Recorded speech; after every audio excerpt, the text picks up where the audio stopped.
and the mistakes that made, or the things that I overcome or had to intercede for myself for, what variables of oppression that was dealt to me, whether willfully or unwillfully, and I think about how many broken and barren homes there are today.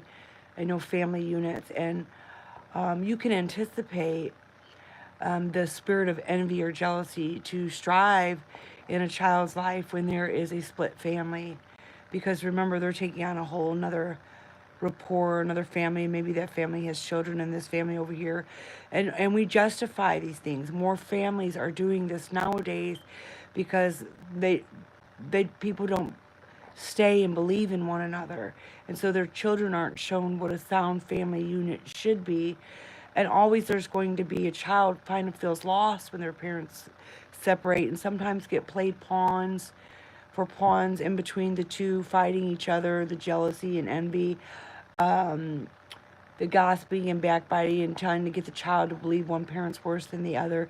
So a lot of times they get tossed to and fro. And I thought about, I try to think about the things, the obstacles that I endured as a child, and this is my testimony of saying what I had to overcome. But I think about today's society and how there are no like longevity marriages. You don't hear of it anymore. Like back in the old times, it was a sin to like have a child out of wedlock. Now, that factor is not really factored in. People justify like cohabitation, whereas in the old days it was considered fornication, and really it is, because people are basing their relationships on an encounter, and there's no, everything's always good in the new, and people will dress to impress, so to speak. And then things learn that things become valuable, um, then you don't, and it takes longer than just a few months to know somebody, to know if you have common ground, common interest. But while the while your child is suffering through this, and I think about like, that's why I always say like curses become a part of a child, and then sometimes the parents will be like, what happened to my child? All of a sudden they realize what you have become, and then they're like, family betrayal takes place because they think that you should be this better person when they've never showed you how to be the better person. There was no discipline or structure in your life as an adolescent.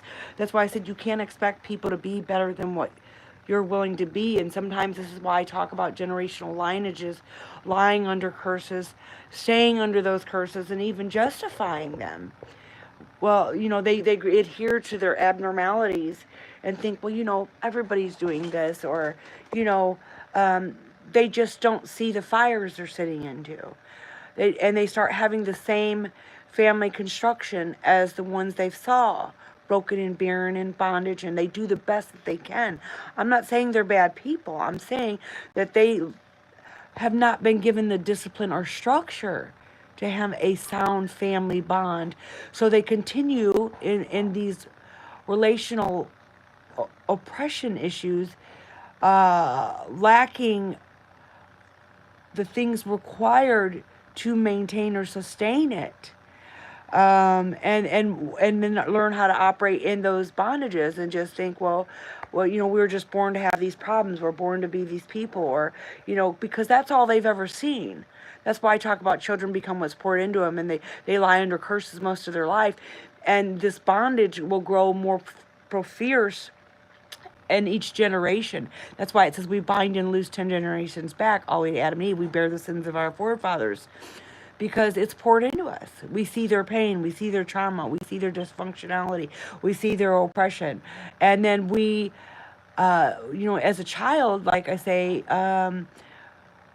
the, in our curiosity, we see how people are behaving, their demeanor, their rapport, how they carry themselves, and it becomes a part of our identity, whether we want it to be or not. We don't even consider the factor in if it's unhealthy or healthy, because it becomes a part of who we are. It becomes our normalcy.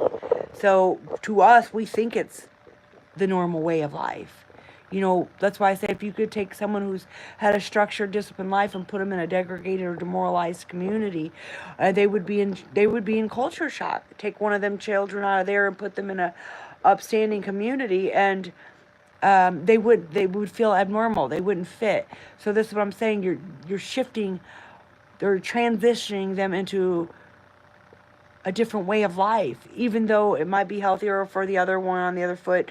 It might be unhealthy, but this is why I say we adapt or adhere to our surroundings. And if you've had a bad upbringing, or your societal implementations, or the narrative thereof is very demoralized, you're going to learn how to adapt in that environment. It's going to become a part of what you anticipate, expect, and sometimes it will cause that failure to thrive or survive, like an unwanted pregnancy. There's no bond that's ever met in that. The difference, the oppression begins in the womb for a child where there's no bonds ever met. I'm not, I didn't want to be a mother, but I had to be.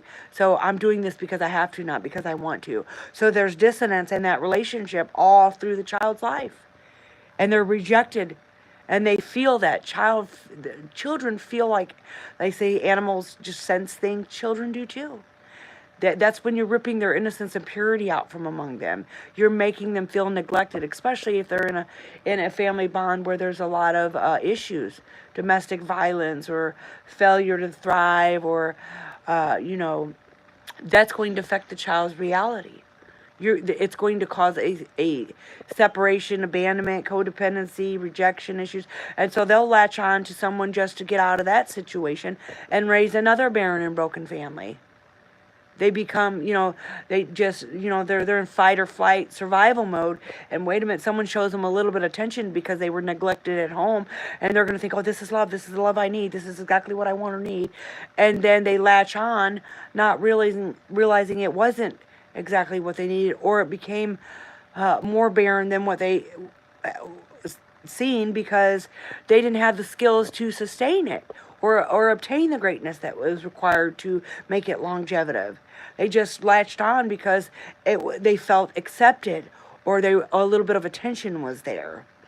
So this is why I always say, people lie under these curses and just bond with someone, anybody, and jump around, and nothing's never getting met, or desires aren't being fulfilled because they're empty inside. You have to be happy within to have. And then if you find that, this is what the Lord says, I have this against you, left your first love. Your first love should be you. Know what you're worth. Know your value. And then once you're happy within, happiness is found within, He who is in you. And then someone could complement your life, because you're a healthy, whole individual with boundaries. And you have communication skills, you have structure, you have discipline, you're obedient, and then you could sustain something that needs your attention or requirement, or what it will require. You're able to achieve that in those relationships because it's built on a sound foundation.